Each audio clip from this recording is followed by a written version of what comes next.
Lo decíamos al inicio del programa, hay una serie de medidas sindicales que están distorsionando el normal funcionamiento de varias actividades, como por ejemplo la educación. Hoy, miércoles 17, se aplica la primera jornada de paros zonales en las escuelas de Montevideo, en las escuelas públicas de Montevideo. Concretamente, hoy paran las escuelas de la zona 1, 2 y 3. Y además a las 11 de la mañana va a haber una concentración en el anexo del Palacio Legislativo para solicitar una entrevista con los diputados, que además, recuerden, están analizando en la Comisión de Presupuesto integrada con Hacienda el texto de la rendición de cuentas. Por otra parte, el mismo sindicato ADEMU Montevideo se va a estar movilizando mañana en las afueras del Cabildo de Montevideo cuando se desarrollen las actividades oficiales por las actividades oficiales del 18 de julio, ¿verdad? A esto se suma la continuidad de la huelga de los docentes liceales aquí en Montevideo y los conflictos en varias ramas de actividad. Bueno, está presente y latente el conflicto en la Federación de Funcionarios de Salud Pública, también en COFE, los sindicalistas de la Intendencia de Rocha y también la de Canelones, una serie de conflictos sindicales de los que venimos informando a lo largo de estas semanas. Y como trascendió hoy a través del semanario Búsqueda, que se publicó hoy miércoles, en la sesión del Consejo de Ministros del lunes, en esa sesión del Consejo de Ministros que encabezó, por supuesto, el Presidente de la República, se analizó la conflictividad sindical y cómo ya los sindicatos no están respondiendo de la misma manera al Frente Amplio, cómo el Frente Amplio perdió el control político de las direcciones sindicales. Sobre este tema vamos a hablar a partir de este momento, Leandro, con el doctor Eber Gatto. ¿Qué tal, Eber? ¿Cómo te va? Buenos días. Buenos días, ¿cómo están ustedes? Bien, muy bien. ¿Cómo observas este panorama de alta conflictividad? Bueno, con la preocupación natural que produce ver un panorama sindical que se está muy encrespado, ¿verdad? Cierto es que en épocas como estas, donde se junta la rendición de cuentas, que supone enfrentamientos muy vigorosos, muy fuertes con los empleados públicos, con el vencimiento de convenios colectivos, que es un factor además muy importante porque comienzan a reunirse los consejos de salarios que involucran, digamos, en este momento, en esta coyuntura, alrededor de 155.000 a 160.000 obreros y empleados, de manera que a los funcionarios públicos de ADES, de la salud, de la enseñanza, de la salud, de las intendencias, se unen los reclamos de obreros y empleados de la actividad privada, lo que conforma, como decía, un panorama difícil, ¿verdad? Especialmente porque la coyuntura no es la que fue, es decir, el Uruguay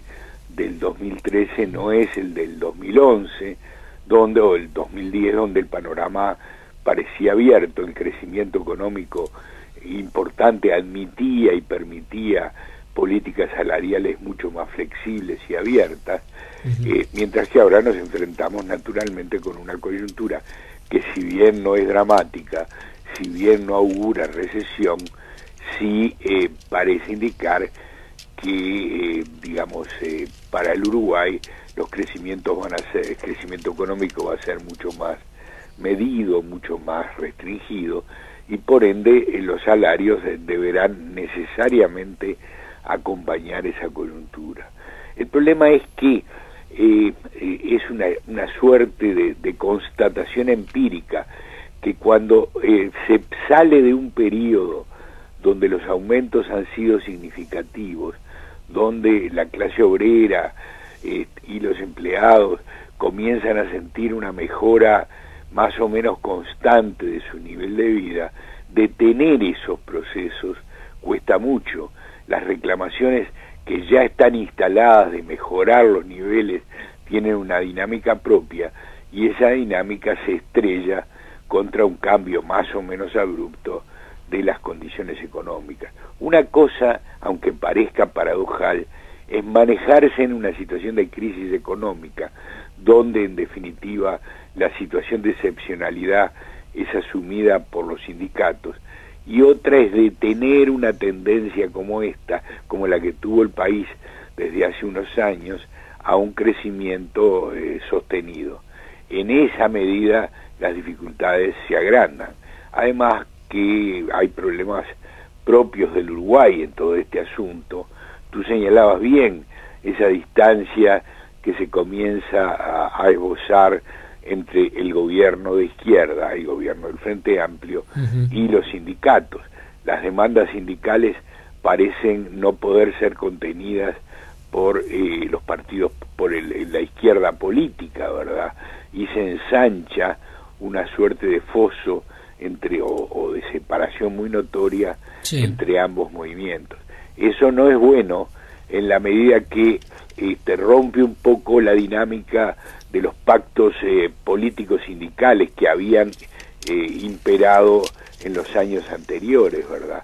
Se habla mucho de lo que se llama el pacto socialdemócrata implícito. ¿Qué es el pacto socialdemócrata implícito? Es la capacidad del sistema político y de los sindicatos de asumir en forma conjunta el manejo de la economía de un país, haciendo convenios más o menos a largo plazo que regulan y le dan certeza a las relaciones entre el capital y el trabajo. Cuando eso no sucede, como está ocurriendo en el Uruguay, la situación se vuelve mucho más incierta. Ese pacto socialdemócrata que contenía a unos y a otros, que daba una norma para el desarrollo de los conflictos, comienza a no tener vigencia, y en esa medida el panorama se vuelve más difícil. Lo que me parece a mí es que el Frente Amplio ha perdido claramente manejo sobre los sindicatos, y a su vez los sindicatos se ven desbordados desde la izquierda por movimientos radicales, por posiciones de sindicalistas con un fuerte contenido político que también los desborda. Por consiguiente, este es el panorama en que se van a desarrollar estas negociaciones, con un Estado que tiene una política llevada por el ministro de Economía y sus asesores, donde claramente se apunta a detener la inflación y a no generar déficit estatal, claro, ni dificultar la marcha de las empresas. De modo que ese es otro factor derivado de la coyuntura que está incidiendo, ¿no? Ahora también está que hay una realidad que para entender al sindicalismo en Uruguay hay que entender a la izquierda y viceversa, ¿verdad? Porque es una historia común. Pero las nuevas generaciones, hay nuevos códigos. Digo, no hay que olvidarse también que muchos de los legisladores, muchos de los ministros, muchos de aquellas personas que hoy ocupan cargos en el gobierno fueron dirigentes sindicales durante años. Sí, notoriamente. Este gobierno está integrado, bueno, el ministro de Trabajo es una de las muestras, claro, más notorias de ese fenómeno. De todos modos, como tú insinuabas, me parece que hay una diferencia importante entre ese sindicalismo más asentado, más, como te diría, más regulado, más previsible, que imperó en el país desde los 80 en adelante, desde el restablecimiento de la democracia en adelante, a un nuevo sindicalismo que parece abrirse paso en el país. Todavía son tendencias, son digamos, fuerzas sociales e ideológicas que parecen apuntar a consolidarse lentamente, pero lo cierto es que hay un sindicalismo mucho más radical. En la enseñanza es muy notorio ese fenómeno, que tiene soportes ideológicos distintos.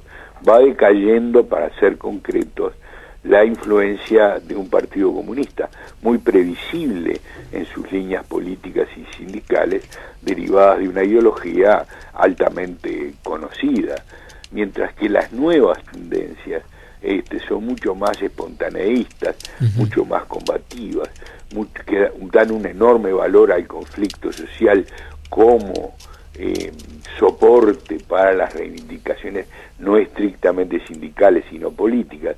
La fusión entre lo político y lo sindical, si bien en el sindicalismo comunista era un dato firme, ahora es mucho más intensa. Es decir, la responsabilidad de los sindicatos funciona de manera diferente a lo que pasaba anteriormente, y todo esto está, digamos, viéndose con claridad en la situación actual, ¿no?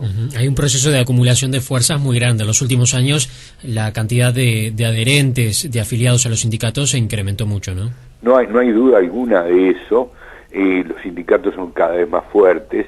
El PIT-CNT es un actor social y político de enorme importancia en el país, y si bien, como decíamos antes, funcionó muy bien dentro de ese pacto socialdemócrata implícito que mantuvo el Uruguay desde el gobierno de la izquierda hasta ahora, lo que se va debilitando es ese pacto, ¿verdad? Y se va debilitando además donde era menos esperable que eso sucediera, como es en el sector de los funcionarios públicos, ¿no? Fíjate tú que donde aparece con más radicalidad el conflicto es a nivel justamente de empleados del Estado. Sí. El hecho, por ejemplo, yo creo que ya lo señalé en este programa, pero de todos modos vale la pena reiterarlo, el hecho de que se desconozca un convenio firmado, como ocurrió en la enseñanza, un convenio que regulaba las relaciones entre el Estado y los profesores y los maestros por 5 años, es un hecho bastante inédito. En el sindicalismo socialdemócrata y en el sindicalismo llevado adelante en ese marco por los comunistas, eso no ocurría. El respeto a los pactos suscriptos era total y absoluto. Aquí con la mayor ligereza, con la mayor liviandad, se dio por supuesto que el pacto no tenía ninguna vigencia, no tenía ninguna importancia, y se lanzó una lucha reivindicativa muy radicalizada, como si ese pacto no existiera, ¿verdad? Es un fenómeno nuevo, ¿no? Pero que además introduce un factor muy complejo en esto que es la imprevisibilidad. El Estado democrático requiere reglas claras, requiere que las expectativas de la gente estén claramente determinadas, que tú si sos un director de un ente, sepas a qué, o un jefe de un servicio administrativo estatal, tengas reglas claras a las cuales atenerte para el futuro. Si eso no sucede, ahí se complica la cosa, y esto es lo que está ocurriendo ahora. Incluso, normalmente la pugna entre los sindicatos de la enseñanza y el Estado tenía un parámetro muy claro, que era la rendición de cuentas. Terminada la rendición de cuentas, decrecían las demandas porque ya no había instancias legales como para levantar aspiraciones. Sin embargo, ahora ni siquiera hay seguridad de que aprobada la rendición de cuentas se detenga el movimiento sindical. No las hay, y tampoco hay expectativas de poder recuperar los días perdidos. Fíjate que claro, eso sí asoma ya en el horizonte como un nuevo asunto de conflicto, ¿no? Como un nuevo motivo de discusiones. El Estado, yo creo que con total legitimidad, el Estado, y me refiero al CODICEN y a los organismos de enseñanza, piensa que en una enseñanza tan herida como tenemos en Uruguay, con tan pocos resultados promisorios, es absolutamente necesario procurar este año recuperar el tiempo perdido. Sin embargo, los sindicatos ya anuncian que eso no va a ocurrir y que las fechas del 10 de diciembre son inmodificables. Bueno, eso sí también es un factor que está incidiendo con mucha importancia respecto al futuro de las relaciones de las partes, ¿no? ¿Hay alguna cosa vinculada a esto que tú estás diciendo, Eber?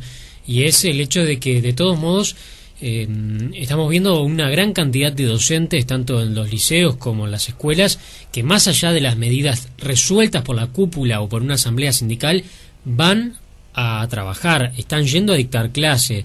En algunos casos, y es el caso más concreto, el de los docentes de secundaria de aquí de Montevideo, están presentando en algunos casos desafiliaciones al sindicato porque cuestionan a la dirigencia sindical, y quizás eso no era tan visible o no se notaba tanto en años anteriores. Sin duda, porque eso obedece al mismo fenómeno que explicábamos anteriormente.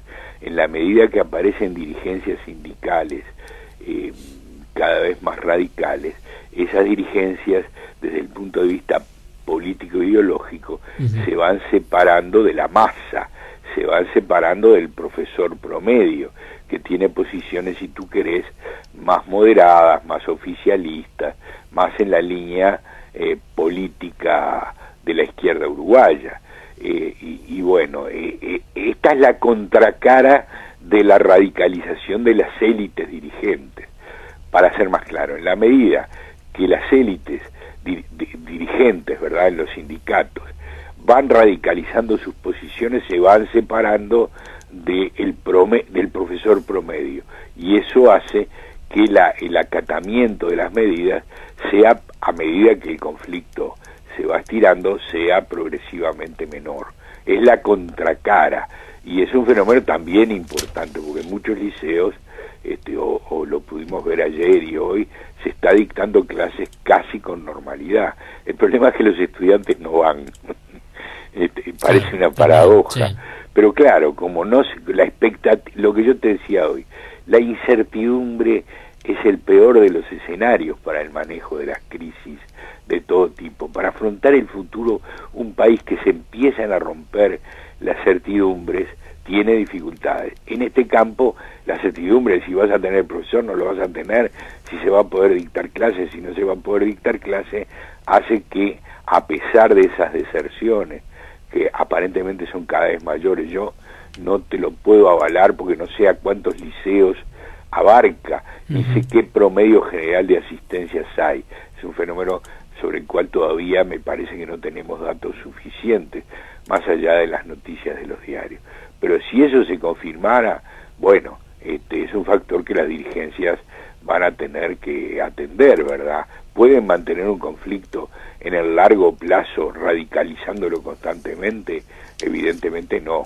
Así que por ahí, digamos, hay temas a considerar, ¿verdad?, por los sindicatos, ¿no? Además, otro factor, el PIT-CNT como organización es mucho menos permeable como organización rectora del movimiento sindical en Uruguay, es menos permeable a la radicalización que los sindicatos individualmente considerados. Y el PIT-CNT en el país, como decíamos recién, es una influencia moderadora muy importante. Yo tengo, me parece, la noción clara de que el PIT-CNT no está viendo con buenos ojos que los conflictos sindicales se desmadren, porque eso significa perder control de la situación, y además colocarse frente al gobierno con el cual tiene lazos muy fuertes, ¿no? Para cerrar, Eber, ¿qué sucedería si trasladamos este tipo de episodios, este tipo de situaciones de conflictividad sindical en un gobierno de los partidos tradicionales? Es decir, llevar este tipo de situación de acumulación de fuerzas a un gobierno que no está integrado por ex dirigentes sindicales y donde no hay una sintonía tan fuerte. Esa es una pregunta difícil, pero uno puede, sin entrar a predecir cosas con demasiadas variables como para ser preciso, podríamos pensar que en un escenario de ese tipo, donde la sintonía política entre los sindicatos, aún los sindicatos más estables, los sindicatos más tradicionales y el gobierno, no existe, la conflictividad sería por supuesto mayor. Esta es una impresión. Habrá que ver qué tipo de política podría desarrollar en ese escenario un partido tradicional. A mí me parece que en ese caso no habría más remedio que tratar de establecer políticas socialdemócratas, como te decía antes. Claro.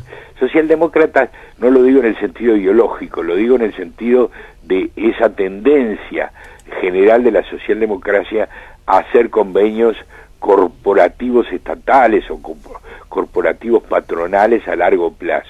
Me parece que ese sería el único elemento al cual podrían acudir los partidos tradicionales. No nos olvidemos, por otra parte, que los gobiernos anteriores tradicionales tuvieron dificultades con los sindicatos, algunos más y otros menos. En un escenario futuro pienso que la situación daría como para que si eso se produjera, los gobiernos tuvieran que reflexionar bastante sobre cómo manejar la situación, especialmente en escenarios de crisis económica, ¿no? O de retaseo económico. Pero bueno, es un escenario hipotético por ahora, ¿no? Ever, muchísimas gracias como siempre por tu tiempo. Con muchísimo gusto. Hasta luego. Hasta luego, que pase bien. Nos comunicamos el miércoles de la próxima semana. ¿Cómo no? We don't need no education.